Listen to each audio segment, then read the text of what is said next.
स्वागत है आपका मेरे YouTube चैनल में। आज हम लोग पढ़ने वाले कक्षा 9वीं विषय सामाजिक विज्ञान से भारत एक सामान्य परिचय का पार्ट 2। पार्ट 1 हमने जो है कवर कर लिया है, तो यदि वीडियो आपने नहीं देखा है तो जा करके देख सकते हैं। चलिए पढ़ना शुरू करते हैं, वीडियो शुरू करते हैं। चैनल को सब्सक्राइब कीजिएगा, अपने दोस्तों के साथ जरूर इसको शेयर कीजिएगा। बहुत ही आसानी से और बहुत अच्छे तरीके से समझते हुए हम पाठ पढ़ रहे हैं। चलिए पढ़ते हैं। भारतीय उपमहाद्वीप का प्राकृतिक स्वरूप। पिछली कक्षा में हमने भारत के प्राकृतिक विभागों के बारे में पढ़ा था तथा यह भी समझा कि प्राकृतिक और सांस्कृतिक दृष्टि से भारतीय उपमहाद्वीप एशिया महाद्वीप का एक विशिष्ट भूभाग है। हमने क्या पढ़ा कि यहाँ पर जो है इसकी जो प्राकृतिक जो सांस्कृतिक जो दृष्टि है भारतीय उपमहाद्वीप की, वो क्या है, बिल्कुल भी मतलब भिन्न भिन्न है, अलग अलग है। अलग अलग तरह के लोग रहते हैं, अलग अलग तरह की खान पान है, तरह तरह की बोली भाषाएं जो है यहाँ पर बोली जाती है। लोगों की संस्कृति सभ्यता ये सारी चीज़ें क्या है, अलग है। तो ये सारी चीज़ें जो है इसको क्या बनाती है, भारतीय उपमहाद्वीप को एक अलग ही विशिष्टता जो है प्रदान करती है।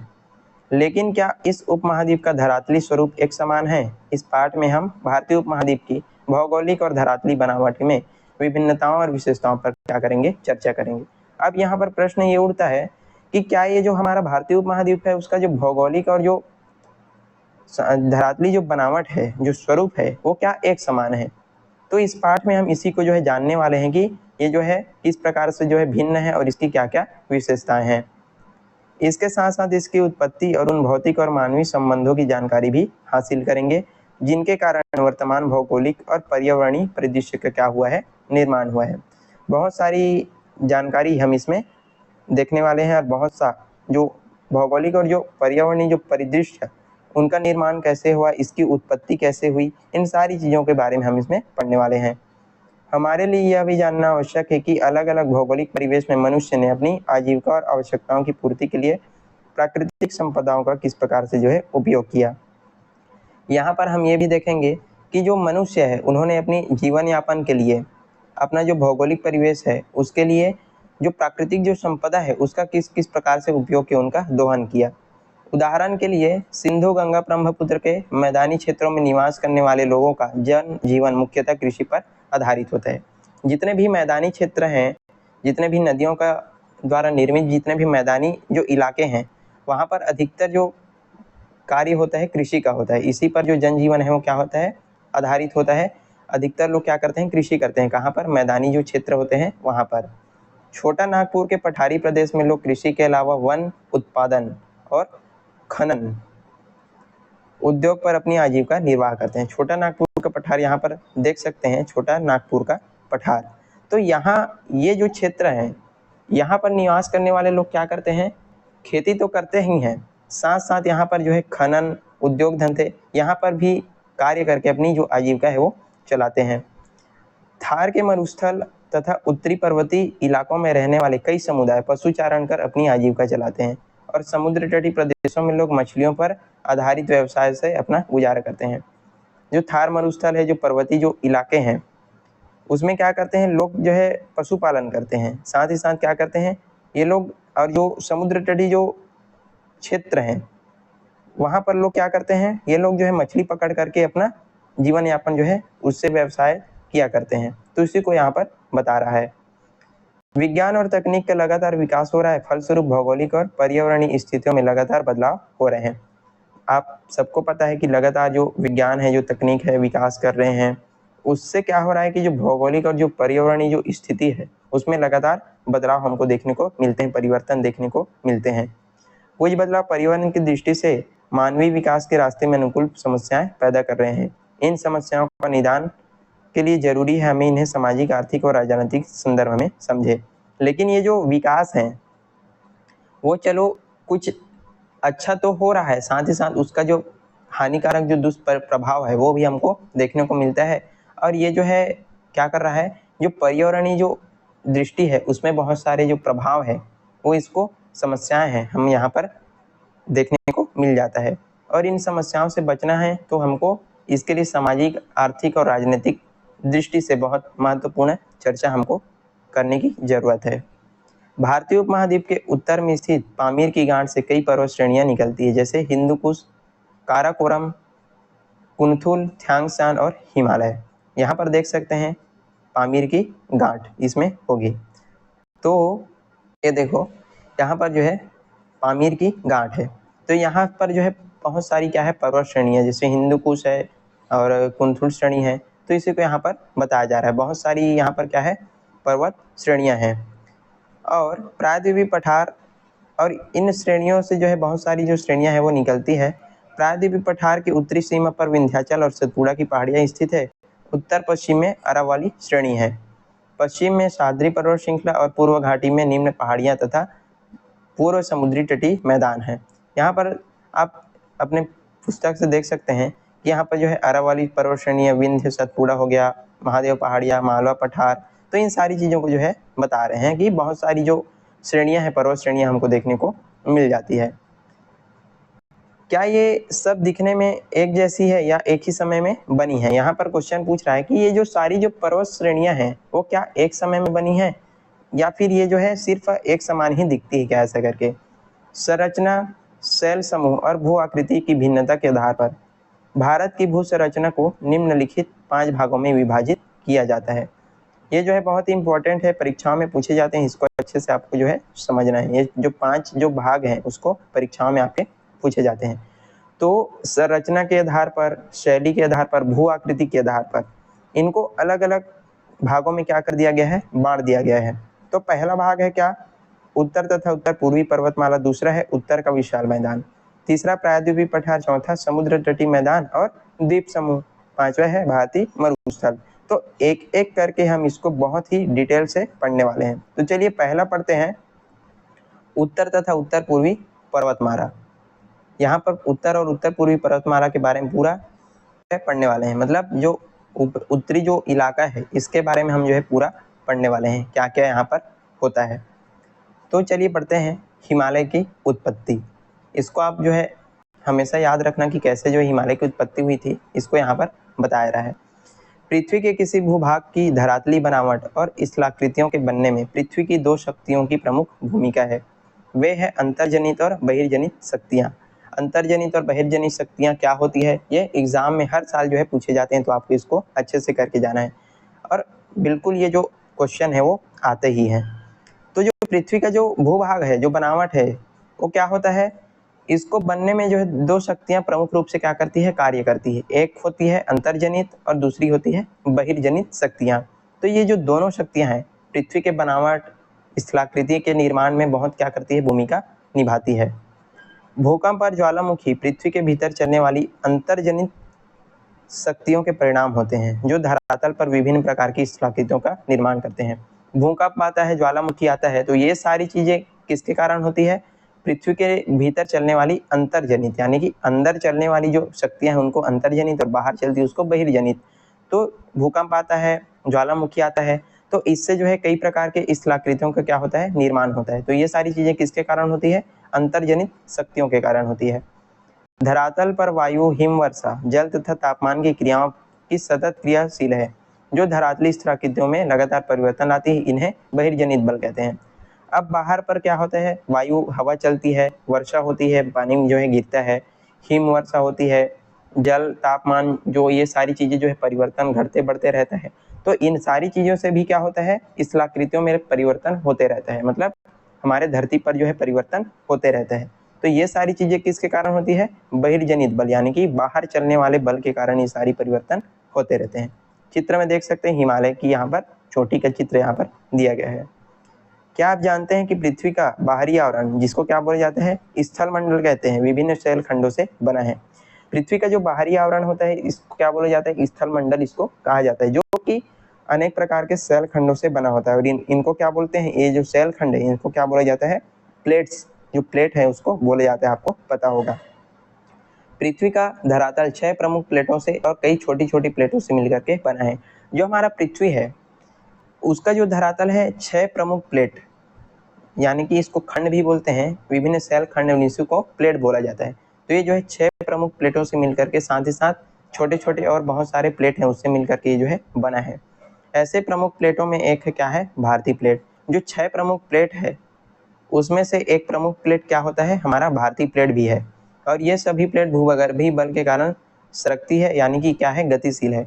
ये सारी जो प्लेट है वो सरकती रहती है, मतलब धीरे धीरे जो है अपने जगह से खिसकती रहती है, ये मतलब गतिशील है। सामान्यतः इनकी गति का हमें पता नहीं चलता, क्योंकि सरकने की प्रक्रिया इतनी मंद होती है कि हम इसको केवल कल्पना ही कर सकते हैं, ना कि अपने जीवन में इसे देख सकते हैं। ये 1 वर्ष में कुछ ही सेंटीमीटर जो है खिसकती है।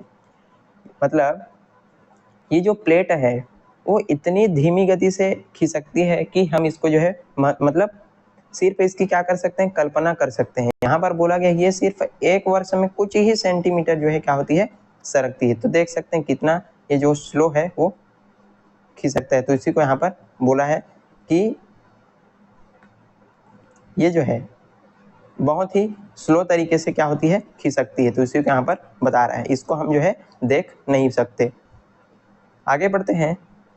करोड़ों वर्ष पहले भारतीय प्लेट भूमध्य रेखा के दक्षिण में स्थित थी। जो हमारा जो भारतीय प्लेट था वो कहाँ था, ये जो है आकार में काफी विशाल था और ऑस्ट्रेलियन प्लेट इसी का क्या थी, हिस्सा थी। सबसे पहले इसको पढ़ते हैं फिर समझते हैं। लेकिन यह प्लेट कई हिस्सों में टूट गई और ऑस्ट्रेलियन प्लेट दक्षिण पूर्वी तथा इंडियन प्लेट उत्तर दिशा में खिसकने लगी और उत्तर में स्थित यूरोपीय प्लेट से जा टकराई। पर यह बोला जा रहा है कि जो ऑस्ट्रेलियन जो प्लेट थी वो इसी भारतीय प्लेट का क्या थी, हिस्सा थी। अब ये जो है टूट गई, दो भागों में टूट जाता है। और एक जो है जो ऑस्ट्रेलियन प्लेट था, जो ऑस्ट्रेलियन जो प्लेट है यहाँ पर देख सकते हैं वो दक्षिण पूर्व दिशा में, और जो इंडियन प्लेट है वो उत्तर दिशा में। मतलब ये जो है ये ऑस्ट्रेलियन प्लेट यहाँ पर दिया गया है और ये इंडियन प्लेट जो एक जो है उत्तर दिशा में और जो है दक्षिण दिशा में जो है खिसकने लगता है। अब इन दोनों प्लेटों के बीच एक बहुत बड़ा सागर स्थित था जिसे टेथिस सागर कहा जाता था। इनके बीच एक क्या था, समुद्र था जिसको क्या बोला जाता था, टेथिस सागर। टेथिस में दोनों प्लेट के बहने वाली नदियों के लाए गए अवसाद का जमाव काफी समय से हो रहा था। अब ये जो सागर था, जो समुद्र था टेथिस सागर, उसमें क्या होता था, नदियां बहुत सारा कहलाती थी अवसाद, मतलब बहुत सारे जो अवसाद हैं वो ला करके इसमें जमा कर देती थी और काफी समय से इसमें जो अवसाद है वो जमा हो रहे थे। सागर में क्या होता है, जमा हो रहे अवसाद अत्यधिक दबाव के कारण ऊपर उठने लगे और इस तरह लगभग 5 करोड़ 50 लाख वर्ष पहले हिमालय पर्वत क्या होती है, उत्पत्ति होती है। अब जैसे ही ये जो दबाव है वो बढ़ते जाता है वैसे वैसे ये जो है जो नीचे से जो अवसाद है वो ऊपर उठने लगते हैं। जैसे कि आप जो है ये हो गया चटाई हो गया, इसको जब आप दोनों तरफ से ऐसे प्रेस करते हो तो कुछ इस प्रकार से ये जो है क्या लेता है, आकृति लेता है। ये हो गया चटाई। तो जब इसको जो है दो व्यक्ति एक एक एक इधर उधर से क्या करते हैं, प्रेस करते हो, तो ये जो है कुछ इस प्रकार से ऊपर उठने लगता है। तो ठीक उसी प्रकार से जब दबाव बढ़ा तो ये जो चीज़ है, जो दबाव जो अवसाद जब बढ़ने लगे तो ये चीज़ें जो है ऊपर उठने लगी। और ठीक इसी प्रकार से जो है लगभग 5 करोड़ 50 लाख वर्ष पहले हिमालय पर्वत की क्या होती है, उत्पत्ति होती है। इसीलिए कहा जाता है कि हिमालय पर्वत सबसे नवीन जबकि अरावली प्राचीन पर्वतमाला है। इसलिए क्या बोला जाता है कि हिमालय पर्वत क्या है, सबसे नवीन पर्वतमाला है और जो अरावली है वो प्राचीन पर्वतमाला। आज जिस स्थान पर हिमालय खड़ा है वहाँ करोड़ों साल पहले सागर की लहरें उड़ती थी। आज जहाँ पर जो हमारा हिमालय पर्वत है वहाँ पर पहले क्या था, समुद्र था। सागर की जो लहरें हैं वो वहाँ पर उड़ती थी। और इस तथ्य का प्रमाण यह है कि हिमालय के कुछ चट्टानों में आज भी समुद्री जीवों के जीवाश्म मिलते हैं। इंडियन प्लेट का खिसकना आज भी जारी है। ये जो हिमालय पर्वत है वहाँ पर क्या था, समुद्र था।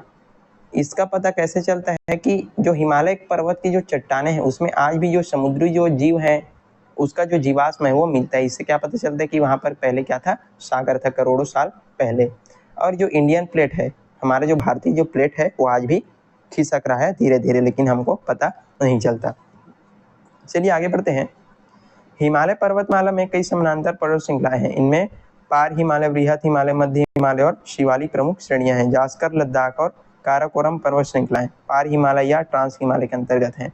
बहुत सारी पर्वत श्रृंखलाएं हमको देखने को मिल जाती है हिमालय के समानांतर, जिससे कि पार हिमालय हो गया, बृहद, मध्य हिमालय, शिवालिक श्रेणियां, ये सारी जो श्रेणियां हैं उसके समानांतर हमको देखने को मिलती है।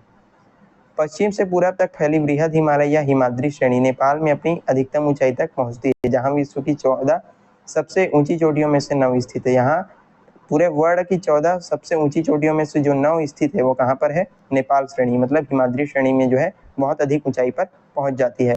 और इनमें से प्रत्येक की ऊंचाई 7,900 मीटर से क्या है, अधिक है। इनमें धौलागिरी, चोयू, माउंट एवरेस्ट, मकालू और कंचनजंगा क्या है प्रमुख है। और माउंट एवरेस्ट की ऊंचाई कितनी है 8,848 मीटर ये जो है ऊंचा है। आपके कुछ भी परीक्षा में इसको पूछ सकते हैं कि इसकी ऊंचाई जो है कितनी, तो आपको याद रखना है कि जो माउंट एवरेस्ट है उसकी ऊंचाई कितनी है 8,848 मीटर ये जो है ऊंचा है। आंतरिक या मध्य हिमालय हिमालय भी कहलाता है। मतलब जो हिमालय के क्या है अनेक प्रकार है, मतलब हिमालय के समानांतर जो है बहुत सारी श्रेणियां यहाँ पर चित्र में देख सकते हो। हिमालय पर्वतमाला तो बहुत सारी श्रेणियां हमको देखने को मिलती है और उसमें सबसे ऊंचा क्या है माउंट एवरेस्ट, जिसकी ऊंचाई क्या है 8,848 मीटर ऊंचा है। और जो मध्य हिमालय है, जो आंतरिक हिमालय, उसको भी एक क्या बोला जाता है हिमालय ही कहा जाता है। यह हिमालय पर्वत श्रृंखला का मध्यवर्ती भाग है। यह श्रृंखला उत्तरी पाकिस्तान, उत्तरी भारत, नेपाल, सिक्किम, भूटान और अरुणाचल प्रदेश तक क्या है विस्तृत है।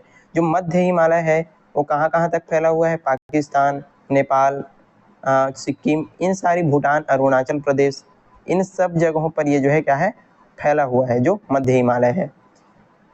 इसकी औसतन ऊंचाई 3,700 से 4,500 मीटर तक ये जो है ऊंचा है। मतलब जो मध्य हिमालय है उसकी वहाँ पर ऊंचाई बताई जा रही है। शिवालिक हिमालय सबसे निम्न भूभाग है। जो शिवालिक जो हिमालय है वो सबसे क्या है निम्न भूभाग, मतलब सबसे कम इसका क्या है भूभाग है। शिवालिक का दक्षिणी हिस्सा मैदान की ओर तीव्र ढलान वाला है और इसके उत्तर की ओर समतल भूमि वाली घाटी या बेसिन है जिसे दून कहा जाता है। देहरादून जो दून ऐसी घाटी में बसा क्या है प्रमुख शहर है। और ये जो शिवालिक जो हिमालय है वो कैसा है घाटी वाला इलाका है, मतलब बहुत इसमें ढलान है। और यहाँ पर एक बेसिन एक घाटी है जिसको क्या बोलते हैं दून बोलते हैं। और जो देहरादून है इसी घाटी पर बसा हुआ है। हिमाद्री और पीर पंजाल के बीच खूबसूरत घाटी क्या है कश्मीर घाटी। यहाँ पर चित्र में देख सकते हैं कश्मीर घाटी का त्रियामीय चित्र। तो इसी को यहाँ पर दिया गया है कि ऐसी घाटी जो चारों तरफ से पर्वतों से घिरा हुआ है उसे अंतः पर्वतीय घाटी कहते हैं। कश्मीर का घाटी एक अंतः पर्वतीय क्या है घाटी, चारों ओर से कहाँ से पहाड़ियों से घिरा हुआ है देख सकते हैं। तो इसको क्या बोला जाता है अंतः पर्वतीय घाटी इसको कहा जाता है। और कश्मीर का नाम आप जो है सुने होंगे, वहाँ पर क्या होता है केसर। यह एक अंतर पर्वतीय घाटी है। इस घाटी से होकर के सर्पाकार झेलम नदी जम्मू और कश्मीर के विशाल मीठे पानी की हुडूर झील से होकर के बहती है। और इन्हीं घाटियों से होकर के जो है जो मीठे पानी का जो झील है हुडूर झील, वहाँ से होकर के जो है बहती है नदियाँ। यह हम जानते हैं कि उत्तर पूर्वी पर्वतमाला का भारतीय उपमहाद्वीप के पर्यावरण और मानव जीवन में महत्वपूर्ण योगदान रहा है। यदि हिमालय पर्वत नहीं होता तो बहुत सारा जो प्राकृतिक जो पर्यावरणीय दृष्टि और से हम जो है कल्पना नहीं कर सकते कि भारत होता। हिमालय पर्वत क्या करते हैं रक्षा करता है एक प्रकार से। और क्या करता है कि इसमें बोला जा रहा है कि ये जो है मानव जीवन के लिए क्या है बहुत ही महत्वपूर्ण है। जितना भी उत्तर और उत्तर पूर्वी जो पर्वतमाला है वो क्या करता है बहुत ही महत्वपूर्ण है पूरे मानव जीवन के लिए, साथ ही साथ पर्यावरण के लिए भी ये जो है बहुत ही योगदान प्रदान करता है। हिमालय कई प्रमुख नदियों का उद्गम स्थल है। यहाँ से जो है गंगा, ब्रह्मपुत्र, सिंधु व सबसे बड़ी नदियाँ हैं। हिमालय से जो है कई प्रकार बहुत सारी जो नदियाँ हैं उनका क्या हुआ है उद्गम हुआ है, निकली है। जैसे गंगा हो गया, ब्रह्मपुत्र, सिंधु, ये सारी जो है सबसे बड़ी नदियाँ हैं। तीस्ता व मानस ब्रह्मपुत्र तंत्र की नदियाँ हैं। झेलम, चिनाब, रावी, व्यास और सतलज सिंधु तंत्र की। और यमुना, काली, कर्णाली, राप्ती, गंडक, गोमती ये जो है गंगा तंत्र की नदियाँ हैं। तो आपको इसको याद रखना है। उत्तर भारत में बहती समस्त नदियां सिंधु, गंगा, ब्रह्मपुत्र के विशाल मैदान का क्या करती है निर्माण करती है। ये जो नदियां जो बहती है वो क्या करती है बहुत बड़े मैदान का क्या करती है विशाल मैदान का निर्माण करती है, जिसको सिंधु, गंगा, ब्रह्मपुत्र के मैदान के नाम से जाना जाता है। यह सतत बहने वाली नदियां सघन आबादी वाले मैदानी क्षेत्रों की जीवन धारा है। इसी सिंधु गंगा के मैदान में विश्व की प्राचीन सभ्यताओं का क्या हुआ है विकास हुआ। जो हड़प्पा जो संस्कृति है जो आपने पढ़ा होगा, तो यही जो मैदान है वहाँ से प्राचीन सभ्यताओं का क्या हुआ था विकास हुआ था। जो सिंधु, गंगा, ब्रह्मपुत्र का मैदान है वहीं से जो लोगों की जो बसाहट है वो शुरू हुई थी। चलिए, बर्फ की नदी हिमनद यहाँ पर देख सकते हैं, हिमनद होता है चित्र में यहाँ पर दिया गया है। क्या होता है इसको भी पढ़ते हैं। और ये भी इंपॉर्टेंट है कि हिमनद क्या होता है, बर्फ की नदी क्या होती है करके। अत्यधिक ठंडे प्रदेशों अथवा ऊंचे पहाड़ों पर यानी पानी की बजाय जो है क्या होती है हिमपात, मतलब जो ऊंचे जो पर्वतीय जो क्षेत्र है वहां पर पानी के बजाय क्या होता है बर्फ गिरता है, हिमपात होता है, उसी को यहाँ पर बताया जा रहा है। इस वर्षा में हिम धुनी हुई रुई की तरह गिरता है, किंतु जमीन पर गिरने के बाद जो है दबाव के कारण सघन हो जाता है। हमारे तरफ क्या होता है, बारिश होती है, पानी जो है गिरता है, लेकिन जो ऊंचे पहाड़ हैं, जो पर्वतीय जो इलाके हैं, वहां पर क्या होता है, हिम गिरता है। पर आप जो है देखे होंगे या फिर यदि गए होंगे तो भी देखे होंगे टीवी वगैरह में। तो इसमें क्या होता है, हिम जो बर्फ है वो रुई की तरह गिरता रहता है धीरे धीरे यहाँ पर, इसी की क्या होती है, बारिश होती है। और जब नीचे गिरता है तो क्या होता है, दबाव के कारण ये जो है बहुत ही क्या हो जाता है, सघन हो जाती है। इसी कारण जो है बहुत रास्ते जाम हो जाती है, इनको जो है JCB वगैरह से इनको साफ किया जाता है। तो आप देखे होंगे, तो इसी को यहाँ पर बताया जा रहा है। और इसका जो कुछ कठोर भाग है वो बर्फ का रूप ले लेता है, और बहुत अधिक दबाव होता है, इसके कारण ये जो है बर्फ का रूप भी ले लेता है।